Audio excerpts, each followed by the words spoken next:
gentlemen, this is Casey with Meshed Up Printing. Thank you for joining us again.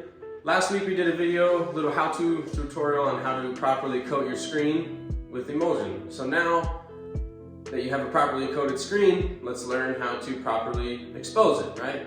And as far as exposure units, there are tons and tons of ways you can expose your screen, right? You can even go out and expose it in the sun. It takes 10-15 minutes, right? We even did that when we first started. So this will work for whatever exposure unit or whatever process you're using to expose your screens. This will help you improve your process. It'll help your stencils come out a lot better, rinse out a lot easier, and save you time, make you more money, right? And there's a lot of little calculators that you can download online, and there's some of them that are free, and the ones we've seen, they take a lot of work and they take up a whole bunch of your screen, right? Probably like about a third of your screen it'll take up just to put this little template on there.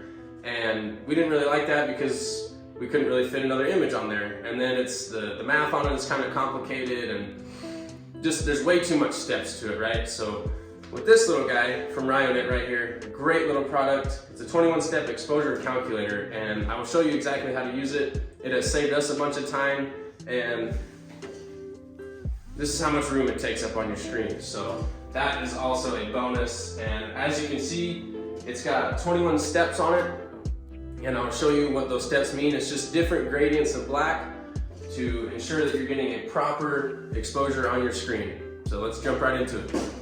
Okay, so how this works is, right, like I said, it's got 21 different steps of black to it, right? You can see it gets lighter as it goes up. 21 is the darkest, and then 1 would be your lightest.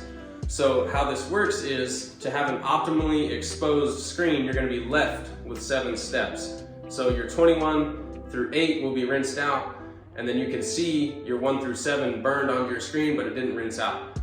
So if you see more than 7 steps, that just means that your screen is overexposed, and vice versa, right? So, and what's great about this is the math is super simple, right? If a couple Buckeye boys, a couple farmer kids can figure out the math, anyone can do it, right? So it tells you on the little package how to do the math, whether if you're overexposed or underexposed. So let's get right to it. All right, we got our film positive lined up on our registration template, and don't ask about the registration marks. They're a little too big. Just forgot to size them before printing out this artwork. So let's turn off these bright lights, get our handy dandy darkroom safe bulbs going, and let's get to it. Bravo 6, going dark. All right, so we're ready to put our screen down.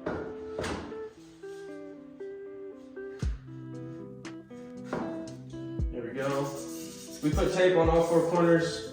Just do this, make sure that your film positive adheres to your screen. And there we go. So now, what's great about this, right, if we were to use any of the other ones that I mentioned earlier, couldn't fit it anywhere on the screen, right? So what's good about this, it's just a tiny little strip. So I'm just gonna put it right here, right next to the image itself. And there we go. Let's put it in the exposure unit. All right. We're at the exposure unit. We've been using this for a long time, and it's been nothing but great to us. It's a workhorse product. So it's an older vacuum exposure unit, and it uses a metal halide bulb. It's very bright, very powerful bulb, but it takes a lot longer to expose than an LED one. So our time right now is 2 minutes and 32 seconds. Again, this strip test will work for whatever exposure unit you're using or however you are exposing your screens. So don't just watch this video and think, oh, I have the same one, I can just use the same time that he uses. Do the trials and errors, do these little strip tests, and make sure that you have proper exposure every single time. Let's get it.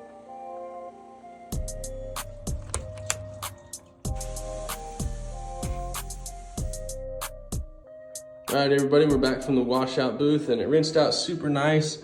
You know, this has got some pretty fine detail in it. Just ran it through a 180 and it came out really, really nice. And here's that little strip test. And as you can see, it rinsed out all the way to that number 7 and almost our number 6. So going off of this, that's saying that we are a little bit underexposed. So now we're just gonna follow this step-by-step calculation and we'll get it dialed in. All right, thank you guys for watching. I hope this helped. we've been doing this every 3 months since we got that strip test, and luckily we found out about it and got it pretty early on in our business. So I would suggest getting one. I'll link it in the description below. It's from screenprinting.com. It was only like $22, and you can use it as long as you don't lose it, right? It's a little tiny strip test, and it's pretty easy to lose, but just keep it in the original box.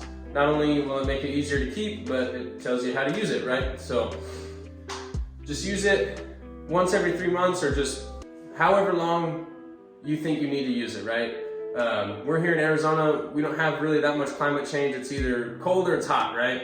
So if you have a lot of climate changes, you actually have seasons, unlike we do here. I would use it a little bit more frequently, right? And another little tip and trick is, we did this a lot too, so this is coming from experience. When you go out to your washout booth, we would, as soon as that explosion unit was done, we would take that transparency paper off and we'd run out to the washout booth and just full blast with the pressure washer from the jump. And we ended up having to reclaim a lot of screens and re-expose and do that whole process multiple times, simply because we would get that pressure washer, the nozzle of it, this close to the screen, and we would just blow out the image from the jump and just cause us issue upon issue. So we invested in a separate dip tank that we keep with just straight water in there, water from our well.